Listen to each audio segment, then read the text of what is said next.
আসসালামু আলাইকুম। নিরপেক্ষ নির্বাচন এবং তত্ত্বাবধায়ক সরকারের জন্য প্রয়োজনীয় সংবিধান সংস্করণ ও পরিষ্কার।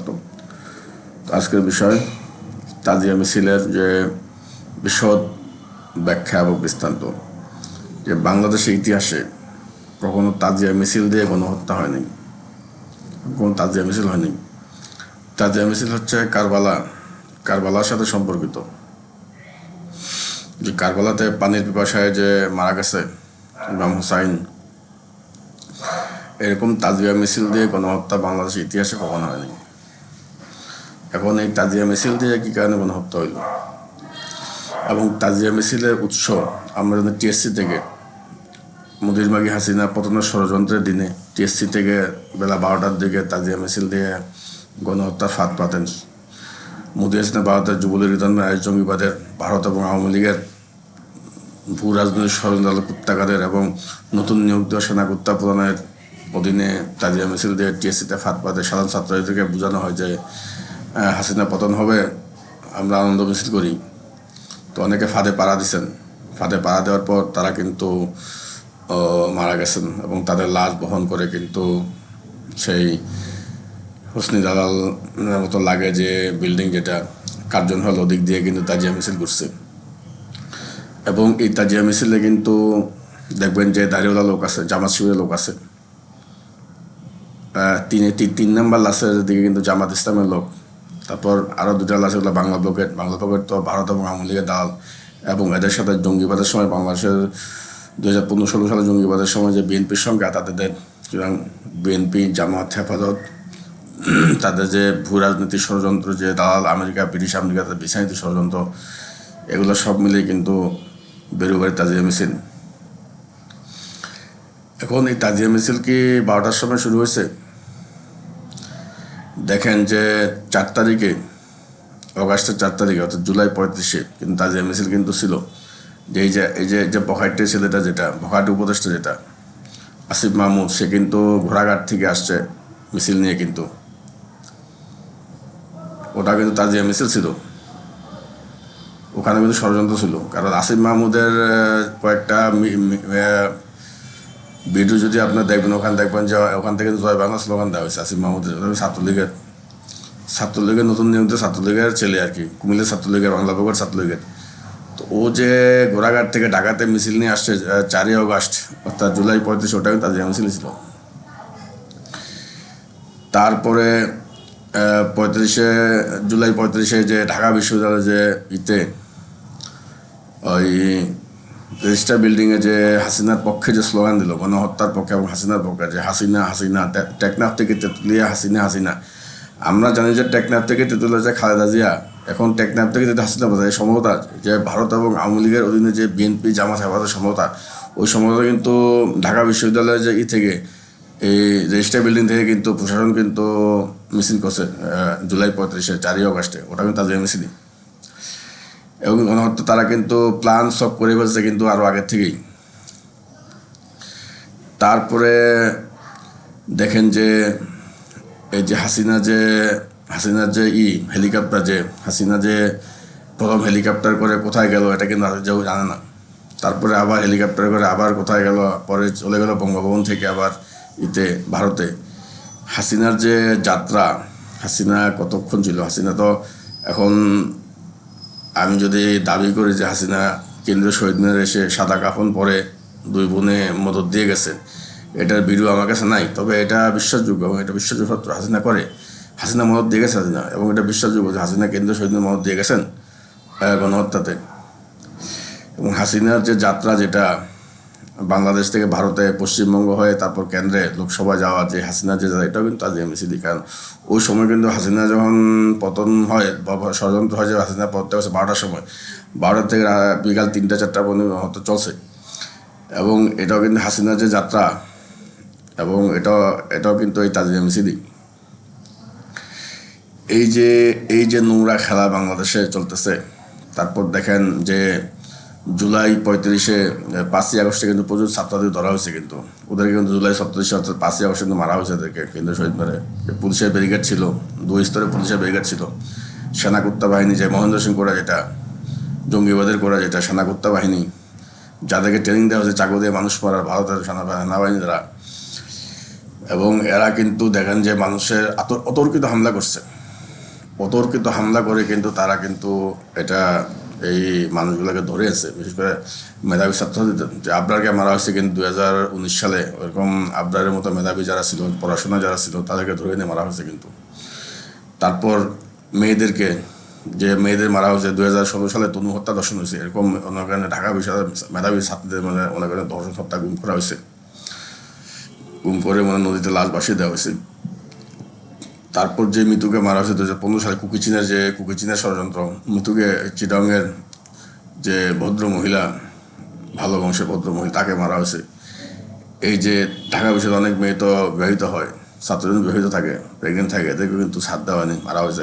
এবং যে ঢাকা বিশ্ববিদ্যালয় না, এবং কেন্দ্রীয় শহীদ মিনারে এটা বলা যায় যে যারা পুলিশি হেফাজতে ছিল, যে গ্রেপ্তার ছিল আগের জুলাই মাসে, তাদেরকে মধ্যে অনেক মেয়েটে প্রেগনেন্ট থাকতে পারে, তাদেরকে কিন্তু মারা হয়েছে কিন্তু। তাদের কারণ যে সেনা কুত্তা বাহিনী যেটা, এবং যে ভারতের সেনা কুত্তা বাহিনী যেটা, এবং যে মুদি কুত্তা যেটা, এরা কিন্তু হিংস্র পশু, এবং এরা কিন্তু রক্ত নিয়ে খেলে। কারণ এদের মধ্যে কালা জাদুর অবয়ব আছে, এবং তারা কালা জাদু করে, এবং কালা জাদু করে শয়তানকে খুশি করে, এবং তারা যত রক্তের হোলি খেলা খেলতে পারবে এবং শয়তান যত খুশি হবে, তাদের কালা যত শক্তিশালী হবে। এবং এই যে প্রেগনেন্ট মেয়েদের মারলে কিন্তু শয়তান খুব খুশি হয়, মেয়েদের হত্যা দর্শন খুন করলে মানুষ কিন্তু শয়তান খুব খুশি হয়। মেধাবীদের মারলে, তারপর নিজের লোকদের মারলে, তারপর যারা আল্লাহওয়ালা যারা আছে তাদেরকে মারলে কিন্তু শয়তান খুব খুশি হয়। এরা কিন্তু এগুলোর মধ্যে কালা জাদু প্র্যাকটিস করছে এবং শয়তানকে খুশি করছে। তারপর দেখেন যে 5ই আগস্ট হাসিনা পতনের ষড়যন্ত্রের দিনে যে আমাদের এলাকায় বাংলা বুকের যেগুলো ছিল, এগুলো পিনাকির পিনাকি ভট্টাচার্য লোফার যে ওই ব্লগারে পিনাকির এরা মানে পিনাকি করাতে, নবারণ জঙ্গিমালা করাতে, এদিকে যারা মিছিল করতো, মানে মিটিং করতো যে 5ই আগস্ট হাসিনা পতন হয়ে গেছে, তো স্লোগান দিতেছে। তা আমি বের হলাম আর কি। তো ওই 12টার সময় তখন ঢাকা বিশ্ববিদ্যালয় গণহত্যা তাজিয়া মিছিল চলে, ওটা তো বুঝতে পারিনি। তারপর যখন ঘরে চলে আসলাম, ঘরে ফিরে আসার পরে কিন্তু বিকালবেলা কিন্তু আবার বের হয়েছি। বিকালবেলা আবার বের হয়ে কিন্তু ধনিয়া, তারপর ধনিয়ার দুই দিকে যে দোলাইপাড়, তারপর যাত্রাবাড়ির পাশে, যাত্রাবাড়ির পুস্তকালয়ের মাঝখানে, ওখানে কিন্তু হয়েছে পুলিশ র্যাবের সঙ্গে বিএনপির কিন্তু সমঝোতা হয়েছে। এবং দেখেন যে এটা কিন্তু ইউটিউব ভিডিওতে আসে নাই, পুলিশ এবং র্যাবের সঙ্গে যে বিএনপির সমঝোতা, এটা কিন্তু আসে নাই। এবং ওখানে কিন্তু বাংলা প্রকার ছিল, ছাত্রলীগ ছিল, এবং ওখানে যারা উপস্থিত ছিল একটা হিন্দু মহিলাকে দেখছি আমি, তাকায় আছে, যে মনে যেন কাউকে শিরচ্ছেদ করবে আর কি। ও হিন্দুরা বসে আছে। তো মনে মনে ভাবলাম, হাসিনার পতনের দিনে তোমরা হিন্দুরা ঘর থেকে বাইরেছো কী কারণে? হিন্দুরা তোমরা তো হাসিনা দলই করো, আওয়ামী লীগ করো, তো সবাই জানে। হাসিনার পতনের দিন তোমরা এত খুশি হয়ে ওই র্যাবের উপর থেকে দেখতেছে যে র্যাবের উপরে কী চলতেছে। তো ওখানে তারপর বাংলা প্রকারের ছেলেবেলে তো এক বৃদ্ধ চাচা আমাকে বললো, যেগুলো সবাই হলো আওয়ামী লীগ, এগুলো সকাল থেকে স্লোগান দিতেছে যে ওই খালার জয়, বাবার জয়, এইসব নোংরা স্লোগান দিতেছে। আসলে এগুলো নবান্ন বর্ণমালা জঙ্গিপুরা থেকে বাংলা প্রকার কুকিচিনে জঙ্গিপুরা এগুলা। তো এরা এই যে এসব করছে, এবং ওখানে যে দোলাইপাড় এবং যে এদিকে যে এই ধনিয়া যে, তারপর নবারণ বর্ণমালা আশেপাশে, এগুলো শেয়ার কার্ড ছিল, আমার শেয়ার কার্ড ছিল। এবং দেখেন 5ই আগস্ট আমাকে হত্যার পরিকল্পনা তারা করছে, এবং আমাকে হত্যার মানে পরিকল্পনা মানে কি সেনা কুত্তা বাহিনী যেটা মহেন্দ্র সিং কোটা, ওরাও চেষ্টা করছে। এবং দেখেন যে 3টা-4টার দিকে যখন ঢাকা বিশ্ববিদ্যালয় গণহত্যা যখন শেষ হয়, তখন কিন্তু সেনা কুত্তা বাহিনী কিন্তু আসছে কিন্তু দুনিয়ার দিকে, যাত্রাবাড়ির দিকে। এবং দেখেন এগুলো কিন্তু ইউটিউব ভিডিওতে আসে নাই। এবং এই যে সেনা কুত্তা বাহিনী যেগুলা, এদের যে ভাবভঙ্গি ছিল, এদের কিন্তু হিংস্র ভাবভঙ্গি ছিল। এবং কেমন হিংস্র ভাবভঙ্গি ছিল, এরা কিন্তু মুখে বলছে জনগণের নিরাপত্তা, জনগণের নিরাপত্তা। মনে করেন যে এরা কিসের জনগণের নিরাপত্তা দেয়? এদের চেহারা, এদের ভাবভঙ্গি, এদের যে সাজোয়া যান যেগুলো, এবং এদের যে ট্যাঙ্ক নামছে কিনা, আমি ট্যাঙ্ক সাজোয়া যান ট্যাঙ্ক এরা যেভাবে চালাইছে, এরা মনে হয়েছে যেন একটা অপারেশন করে আসছে তারা, ঢাকা বিশ্ববিদ্যালয়ে তারা অপারেশন করে তারপর এদিকে আসছে তারা। এবং আমার তো আগে থেকে প্রিপারেশন ছিল, আমি তো জানি যে আমার বিরুদ্ধে প্রশাসন মামলা, এবং জুলাই 5 জন তো কি 10 বছর প্রশাসন মামলা, এবং আমার বিরুদ্ধে 100 বার হত্যা ষড়যন্ত্র করা হয়েছে। তা আমাকে টার্গেট করবে, আমি তো এটা জানি। এটা আমি কিন্তু আমার আমি ভয় মন থেকে আমি দূর করে দিয়েছি, কোনো ভয় আমি রাখি নাই। হিন্দু নবারুণ বর্ণমালা আর এই যে সেনাগুপ্তা বাহিনী আর যে পুলিশ বাহিনী, এগুলো ভয় আমি রাখিনি। কারণ আমি জানি যে আমি কিন্তু আগে শেষ করে দিয়েছি, কিন্তু ছাত্রনেতা বিপ্লব কিন্তু আবু সাইদ হত্যাকাণ্ড শেষ করে দিয়েছি। এবং আমি কিন্তু আদালতের প্রতি বিশ্বাসী, আমি কিন্তু জগড়ে যাব না। কারণ সেনাবাহিনীর সাথে লাগলে সেনাবাহিনী গাড়ি দিয়ে যে আমার উপর গাড়ি চাপা দিয়ে দিবে, এই কাজটা করতে হবে না। সেনাবাহিনী তো নাইমে আসতেইব, আর নাইমে আসতে হলে তো জোর জোর করতেই হতো। তো সেনাবাহিনীর ট্রেনিং আছে, আমার তো মাসুল আছে, তো আমি ভয় পাইনি, তা আমার সাথে ঘেসতে পারিনি। এবং তারপর কিন্তু ওই দোলাইবারে কিন্তু যে র্যাব 1, যেটা র্যাব 1, ওখানে কিন্তু র্যাব পুলিশের যে সমঝোতা বিএনপির সঙ্গে, বিএনপির ছেলেপেলে ওটা ধরে নিয়ে গেছে, ধরে নিয়ে গেছে। এবং আমার উপস্থিত মানুষ বলছে আমাকে যে কয়েকটা বিএনপি ছেলেপেলে ধরে নিয়ে গেছে, এদেরকে মারে কিনা আমরা দেখার চেষ্টা করতেছি আর কি। তা আমি তো জানি যে সমঝোতা চলে, মারবে না। তো তারপর আমি ওখানে 10-15 মিনিট ছিলাম, তখন দেখছি যে এরা পতাকা উড়াই দিছে। সমঝোতা বিএনপি ছেলেবেলে হলো বাংলা স্বাধীন হয়ে গেছে, বাংলা স্বাধীন বলে এরা করতেছে যে বিএনপি ছেলেবেলে র্যাবের ছাদের উপর থেকে বাংলা স্বাধীন করে দিছে। তো এই নোংরামও দেখে আসছি আমি তো জানি হাসিনার পতনই হয়নি, ওখানে আমার শেলকার ছিল এবং আমাকে হত্যার পরিকল্পনা করা হয়েছিল। তো দেখেন এখন যে বেরুবাড়ির যে বিষয়টা, এবং বেরুবাড়ির যে তাজিয়া মিছিল, বেরুবাড়ির ষড়যন্ত্র জানে সবাই যে 1972 সালে যে শেখ মুজিব এবং ইন্দিরা গান্ধী স্থল সীমান্ত চুক্তি, যে বেরুবাড়ি বাংলাদেশ থেকে নিয়ে গেছে ভারত এবং আঙ্গুরপুরা দহগ্রাম দিয়েছে, আসলে কোনোটাই বাংলাদেশকে দেয় নাই, দুটোই ভারতের আন্ডারে। এবং বেরুবাড়ি থেকে কিন্তু ভারত এবং আওয়ামী লীগের দালালি চলে, ষড়যন্ত্র চলে। এবং কিন্তু আঙ্গুরপুরা দহগ্রাম কিন্তু ভারতের সেনাবাহিনী, কুকিচিন যেটা বর্তমানে, এবং কুকিচিন হচ্ছে ভারতের সেনাবাহিনীর অংশ, ওখান থেকে বাংলাদেশের মিলিটারি আগ্রাসনের কিন্তু ষড়যন্ত্র চলে। এখন আমি সংক্ষেপ করতেছি। এখন বেরুবাড়ির তাজিয়া মিছিলের যে গন্তব্য কোথায় ছিল, আগের ভিডিওতে বলা হয়েছে যে তারা ফারাক্কার প্রক্সি দিছে। জুলাই 34 তারা সমঝোতা করছে, জুলাই 35,000 কিউসেক পানি দেওয়ার কথা থাকলেও তারা বিষক্রিয়া করছে, তারা সেদিন গণহত্যা করছে ঢাকা শহরে। এবং সেই 35,000 পানির কিউসেকের বিপরীতে বিষক্রিয়া তারা করছে সারা বাংলাদেশে। তারপর যে বলা হয়েছে যে 36,000 কিউসেক, যে গঙ্গা উজানে যদি 70,000 কিউসেকের পানি বেশি হয়, তাহলে বাংলাদেশে 36,000 কিউসেক পানি দিবে সর্বোচ্চ। এবং ওই জুলাই 36 কিন্তু তারা কিন্তু ঢাকা বিশ্ববিদ্যালয়ে তাজিয়া মিছিল গণহত্যা তারা করছে, এবং কেন্দ্রীয় শহীদ মিনারে কিন্তু তারা লাশের বাগার করছে কিন্তু। এবং দেখেন যে পানি চুক্তিকে তারা কিন্তু বিষক্রিয়া করছে। যে আগের ভিডিওতে বলছিলাম সাদাকে কালা করে, সাদাকে যে কালা করছে এটা কিন্তু ভুল। এরা কিন্তু পানি চুক্তির বিষক্রিয়া করছে। এবং পানি চুক্তির মধ্যে লুকাইতেছিল গিয়া 1972 সালের মুজিব ইন্দিরা যে স্থল সীমান্ত চুক্তি, বাংলাদেশকে ভারত অংশ করা, যে বেরুবাড়িতে ভারত আওয়ামী লীগের ষড়যন্ত্রে সেটাকে আঙ্গুরপুরা দহগ্রাম করা হবে এবং ভারতের সেনাবাহিনী ঢুকে যাবে। এবং আঙ্গুরপুরা দহগ্রাম কিন্তু 5ই আগস্ট হয় নাই। আমি কথাটা বললাম যে আমি সব কথা চাপা রাখতে পারি না। আমার ঘরেও তো আমার চাচা জঙ্গি করার, উনি মিষ্টি নিয়ে আসছিল, তো মিষ্টি নিয়ে ওনার মিষ্টি খাইছি আমি, উনি জঙ্গি করার এবং প্রচুর ষড়যন্ত্র করছে আমার বিরুদ্ধে 2015-16 সালে। এবং উনি যখন মিষ্টি নিয়ে আসে তখন তো বুঝে গেছি আমি ষড়যন্ত্র চলে। এবং মিষ্টি যখন সমঝোতার জন্য আসে নাই, কিন্তু জঙ্গি করার লোক কিন্তু হারামি করার জন্য আসছে। উনি মিষ্টি নিয়ে আসার পরে আমি ঘর থেকে বের হই নি। এবং তখন কিন্তু দেখেন যে মিনহাজ হত্যাকাণ্ড হয়, মিনহাজকে নির্মমভাবে হত্যা করে সেনাগুপ্তা বাহিনী, পুলিশ কুত্তা বাহিনী। এবং যে বিএনপির ছেলে, কিন্তু কিছুটা বিএনপি ঘেঁষা ছিল ছেলেটা, কিন্তু পুরোপুরি রাজনীতি করতো না। এই ছেলেটা কিন্তু বিএনপি মধ্যে মারছে কিন্তু আওয়ামী লীগ, এবং কিন্তু হাসিনা কিন্তু সরাসরি মত দিয়েছে কিন্তু মিনহাজ হত্যাতে, এবং মিনহাজকে মারা হয়েছে।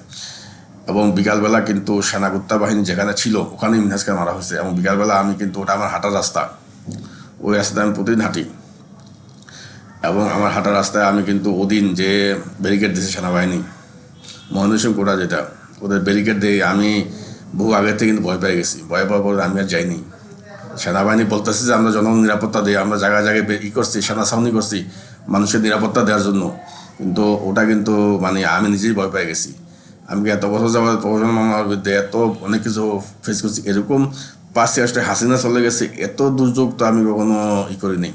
এবং আমি কিন্তু ওদিক দিয়ে যাইনি। এবং ওখানে কিন্তু পরবর্তী মিনহাজকে মারা হয়েছে, মারার পর লাশ তারা কিন্তু সরাই হচ্ছে, এই সেই করছে আর কি। এবং দেখেন যে এই যে শত শত ছেলেবেলে তারা হত্যা করে, এবং মিনহাজকে মারার পরে কিন্তু দেখেন শিয়ালকাট কিন্তু তখন আমার বিরুদ্ধে ছিল, কারণ আমাকে যদি হত্যা করতে পারতো তাহলে তাহলে দুর্দশ করতে পারতো। কারণ দেখেন এই যে প্রকাশনা মামলাটা আমার বিরুদ্ধে ছিল, আমি ছাড়া কিন্তু কেউ জানতো না। এবং পত্রপত্রে সহযোগী হাসিনার বিরুদ্ধে বিপ্লব বলে প্রচার করে দিছে। এবং দেখেন আমাকে যদি হত্যা করতে পারতো, আমাকে যদি শেষ করতে পারতো সেদিন, এই মামলা কিন্তু হাইকোর্ট থেকে শেষ হয়ে যায় এবং কেউ জানতো না তখন। এবং ঘরেও আমি একা ছিলাম, আমাকে কিন্তু বিচ্ছিন্ন করা হয়েছিল। এবং কিন্তু আল্লাহর রহমতে আমাকে বাঁচাইছে। আমাকে মারতে পারলে লুটতরা শুরু করতে পারতো, কারণ কিন্তু যাত্রাবাড়ি লুটতরা শুরু হয়েছিল সেদিন। যাত্রাবাড়ি পুলিশ বাড়িতে, যাত্রাবাড়ি পুলিশ বাড়িতে কারা লুটতরা করছে? পুলিশ নিজে লুটতরা করছে। ছাত্রলীগের ছেলেবেলে, যুবলীগের ছেলে তারা লুটতরা করছে, আওয়ামী লীগের ছেলে তারা লুটতরা করছে। হাসিনা তো পতন হয়নি, হাসিনা ষড়যন্ত্র করছে। এবং কিন্তু সেই লুটতরা যদি চলতো, একটা ভয়ানক পরিস্থিতির সৃষ্টি হইতো। এবং লুটতরা যদি সারা বাংলাদেশে ছড়াইতে পারতো যে মহেন্দ্র সিং কোটারি এটা কিন্তু বাংলাদেশের শত্রু, এই সেনাকুত্তা বাহিনীর যে একটা অংশ মহেন্দ্র সিং কোটারি এটা কিন্তু শত্রু, এবং এটা বর্তমান সেনাপ্রধান যেটা এটা কিন্তু ষড়যন্ত্র করে নিয়োগ দেওয়া হয়েছে। ঢাকা বিশ্ববিদ্যালয় যেমন আসিফ নজরুলকে ষড়যন্ত্র করে নিয়োগ দেওয়া হয়েছে, এরকমভাবে এই যে নতুন যে সেনাকুত্তা প্রধান ওকেও কিন্তু ষড়যন্ত্র করেই কিন্তু নিয়োগ দেওয়া হয়েছে। এবং ওর মাধ্যমে কিন্তু বাংলাদেশের পতন কিন্তু সেদিন হইতো। এবং লুটতরাজ যদি সারা দেশে যদি ছড়াই দিতে পারতো, লুটতরাজ যদি সারা দেশে তারা ছড়াই দিতে পারতো, তখন দেখেন ওদিন ইউনুস কিন্তু আসছে। এবং ঢাকা বিশ্ববিদ্যালয় তাজিয়া মিছিল গণহত্যাতে কিন্তু ইউনুস তখন বিমানবন্দর ছিল। এবং 5ই আগস্ট ইউনুস বাংলাদেশে আসছেন, এসে তিনি কিন্তু করেন নাই, শপথ নেন নাই। কারণ তার শপথ কিন্তু 2 দিন বিলম্ব হয়েছে। আমাকে হত্যার ষড়যন্ত্র কিন্তু 2-3 দিন পর্যন্ত ছিল, সেনাবাহিনীর মাধ্যমে এবং পুলিশের মাধ্যমে। এবং আল্লাহ পাক আমার বাঁচাচ্ছে, তার মারতে পারেনি না, মারতে না পারার কারণে কিন্তু তারা কিন্তু পরে ইউনুসকে কিন্তু শপথ দিয়ে দিচ্ছে। এবং 3 মাসের মধ্যে তার চেষ্টা করছে নির্বাচন করার, এবং নির্বাচন তারা করতে পারেনি, প্রতিহত করা হয়েছে। কারণ জঙ্গিবাদের অনেক কিছু তখন জানানো হয়েছে তাদেরকে ফেসবুকের মাধ্যমে। এবং দেখেন শিরিন শারমিন কিন্তু পরবর্তী চলে গেছে, এবং শিরিন শারমিন চলে যাওয়ার পরে কিন্তু মোটামুটি অনেকটা নিয়ন্ত্রণে আসছে। শিরিন শারমিন আমার পররাষ্ট্র সচিব যখন চলে যায় তখন কিন্তু বাংলাদেশে অনেকটা নিয়ন্ত্রণে আসে জঙ্গিবাদ, এবং কিন্তু ভারতের সামরিক আগ্রাসনের সম্ভাবনা কিন্তু অনেকটা কমে গেছে। কারণ হাসিনা যেদিন চলে গেল ভারতে হাসিনার সঙ্গে কিন্তু ভারতের পশ্চিমবঙ্গের সেনাবাহিনীর সদস্যরা ছিল, বিশেষ করে পশ্চিমবঙ্গের সেনা প্রধান যেটা সে কিন্তু সঙ্গে ছিল। এবং এগুলো কিন্তু মাগিবাজি করা কিন্তু এদের মূল নেশা। কিন্তু দেখেন এরা হাসিনাকে কেন নিয়ে যায়, একটা মহিলা মানুষকে নিয়ে যায় পশ্চিমবঙ্গে একা একা, ওখান থেকে ওখানে তাকে কয়েক ঘন্টা রেখে আবার কেন্দ্রে পাঠায় দেয় একটা মহিলাকে নিয়ে। এগুলা কি করে পশ্চিমবঙ্গের সেনাবাহিনী এগুলা? এই যে আল্লাহ যে বাঁচাইছেন আমাদেরকে, আল্লাহর প্রতি শুকরিয়া আদায় করা এবং আল্লাহকে ধন্যবাদ দেওয়া। কারণ মানুষের পক্ষে সম্ভব না, মামলা আমার বিরুদ্ধে আমি বলতে পারিনি মানুষকে। আমার ফেসবুক গোপন ছিল, আমার ফেসবুক প্রকাশ করা, ফেসবুক বহু আগে গায়েব হয়ে যেত। তো এখন দেখি যে ফেসবুক গোপন রাখাই ভালো ছিল, মামলাটা চালাইতে পারছি। এবং ফেসবুক প্রকাশ করছি নভেম্বরের দিকে, 2024 সালের নভেম্বরের দিকে। তখন তারপর কিন্তু দেখেন ফেসবুকটা কিন্তু আমার বন্ধ আছে, ফেসবুকটা আমার চালু করতে হবে। ফেসবুকটা বন্ধ করে মুদি কুত্তা চাইতেছে যে সোশ্যাল ওয়েলফেয়ার স্টেটে আমাকে ছোটো করতে আর কি, যে আমি ওদের কাছে চাই। আমি চাবো না ওদের কাছে, আমার ফেসবুক দরকার নেই। আমার ফেসবুক তো আমি এমনিতেই পাই, কারণ আমার ব্যক্তিগত ওখানে বিষয় আছে। এবং ফেসবুকের তো ওরা তো বাংলাদেশে ব্যবসা করে, তো মুদি কুত্তার কথায় তো আমি চলবো না। আর ওই ফেসবুক মালিককে তো আমি আইনগতভাবেই দেখবো, কারণ আমেরিকা তো আর সরাসরি ভারতকে মদত দেয় না, ওরা তো প্রক্সিতে মানে ভারতকে মদত দিচ্ছে। হ্যাঁ, প্রক্সিদের অনেক কিছু আমার কাছে আছে, রেকর্ড আছে। সুতরাং আমি তো ওদিকেও আল্লাহ রহমত সোশ্যাল ওয়েলফেয়ার স্টেটের মামলাতে আমি কিন্তু 100% বিজয়ী। সেখানে কিন্তু এরা আরও এগুলো ষড়যন্ত্র করছে। আল্লাহ পাক বাংলা শেফাত করছেন। এবং যে এই যে বেরুবাড়ি তাজিয়া মিছিল যেটা ছিল ঢাকা বিশ্ববিদ্যালয়ে, এবং ওটার গন্তব্য ছিল কিন্তু আঙ্গুরপোতা দহগ্রাম। কারণ আঙ্গুরপোতা দহগ্রাম থেকে কিন্তু বাংলাদেশের সামরিক অভিযানের তখন সম্ভাবনা ছিল। হাসিনার পতনের পরে 3-4 দিন, তারপরে 3-4 মাস কিন্তু আঙ্গুরপোতা দহগ্রাম থেকে কিন্তু ভারতের সামরিক বাহিনী কিন্তু বাংলাদেশের অভিযানের পরিকল্পনা ছিল। আল্লাহ পাক মাফ করছেন। এবং গাড়ি মামলা কিন্তু এখনও ভালো অবস্থানে আছি। এবং এই গাড়ি মামলা কিন্তু হাইকোর্টের জানায় দিয়ে আমি হাইকোর্ট জানে আমার তারা ফলো করে, এবং তারা জানে। এবং তারপর আমি চিঠিতে জানাবো হাইকোর্টকে যে আমার প্রফেশনাল মামলার বিরুদ্ধে এসব বন্ধ করতে হবে। এবং নির্বাচন কি করবে এদের বিষয়, নির্বাচন নিয়ে ভাবে না কেউ। বাংলাদেশের জনগণ নির্বাচনের প্রতি আগ্রহ নেই, আমি বুঝে গেছি। আমি অনেকের সাথে কথা বলছি, কেউ নির্বাচনের প্রতি আগ্রহ না। আর ইউনুস তার গ্রহণযোগ্যতা প্রমাণ করতে পারে না। ইউনুস গণহত্যার মধ্যে, ইউনুস জুলাই গণহত্যাতে মেধা হত্যার মধ্যে বাংলাদেশে ঢুকছেন। এবং ইউনুসের নোবেল প্রাইজ পাচ্ছেন, শিয়ালকাট নোবেল প্রাইজ। এবং ইউনুসের রাজনীতি ভণ্ডামি, ইউনুসকে একটা ফিগার হিসেবে দাঁড় করেছে বাংলাদেশের মানুষের বিরুদ্ধে, বাংলাদেশের জনগণের বিরুদ্ধে। তো বাংলাদেশের জনগণের প্রতি আমার আকুল আবেদন, আপনারা নির্বাচন বয়কট করবেন। এবং যে বর্তমান সিইসি যেটা, এটা আউয়াল মার্কার সিইসি, আউয়াল পিছনে আছে, ও সামনে আছে। আউয়াল যে প্রত্যেক না, আউয়াল পিছনে সব আছে, সামনে ও নিয়োগ অবৈধ। সুতরাং নির্বাচনের বিরুদ্ধে মামলা করা যাবে। এবং আমি বলছি যে 3 মাসের মধ্যে ইউনুসকে প্রত্যাগ করতে। এবং বাংলাদেশের প্রধান জরুরি অবস্থা জারি হোক। জরুরি অবস্থা জারি করে, যেহেতু ভারতের ষড়যন্ত্র চলে, জরুরি অবস্থা জারি করলে মামলা করলে আরও ভালো হবে। মামলাটা করে তত্ত্বাবধায়ক সরকার আসবে, নিরপেক্ষ নির্বাচন হবে। এখন সরকার যদি দেরি করে, এটা সরকারের বিষয়। আমি 3 মাসের কথা বললাম, দেরি করতে হলে 10 বছর দেরি করে ফেলছে। মানুষকে তো মারতে মারতে শেষ করেছে। জিনিসপত্রের দাম অসহ্য পর্যায়ে চলে গেছে, নিয়ন্ত্রণ নাই, সিকিউরিটি ছিল না বাংলাদেশে। উন্নয়নের নামে তাজিয়ামি ছিল, উন্নয়নের তাজিয়ামি ছিল 2018 সালে। রোড অ্যাক্সিডেন্টে শত শত মানুষ মারা গেছে যখন 2018 সালে। তো 2018 সালে উন্নয়নের নির্বাচন, ওটাও তো অবৈধ হবে। টিকে না, ওই নির্বাচন টিকে না। 2024 সালে নির্বাচন ছিল, যেটা বিষয় নেই, ষড়যন্ত্র নির্বাচন, ওই নির্বাচন টিকে নাই। তারপরে এখন কিসের নির্বাচন করবে তারা? এখন নির্বাচন করে কোনো লাভ হয় না। এবং নির্বাচন করলে দেশের মানুষের প্রতি আমার আকুল আবেদন, নির্বাচন বয়কট করেন। এবং যে তাজিয়া মিছিলের নির্বাচন, এবং যে নির্বাচনের তফসিল ঘোষণা কিন্তু প্রাথমিকভাবে করছে কিন্তু জামায়াত ইসলামী 12 তারিখে, ডিসেম্বরের 12 তারিখে। এবং ডিসেম্বরের 12 তারিখে কিন্তু মোদির মাগি হাসিনা কিন্তু 1996 সালে ডিসেম্বরের 12 তারিখে কিন্তু করছিল, পানি চুক্তি করছিল। যে রক্ত অঙ্গার যে বিষাক্ত পানি চুক্তি, ডিসেম্বর 12 তারিখ করছিল। এই পানি চুক্তির আলো কিন্তু জামায়াত ইসলাম কিন্তু নির্বাচন তফসিল ঘোষণা করছে। এখন জামায়াত ইসলামীর আমির যেটা করছে, এটা যাতে নির্বাচন কমিশনার ঘোষণা করে দেয়, তখন নির্বাচন তফসিল হয়ে যাবে। এবং নির্বাচন তফসিল হলে কিন্তু তারা নির্বাচন করবে। এবং তারা যদি নির্বাচন করে এবং নির্বাচন বয়কট করবেন ইনশাল্লাহ। বয়কট করলে হবে, আর কিছু করা লাগবে না, মামলা করে দেবো ইনশাল্লাহ। আল্লাহ মাফ করুক, আমিন।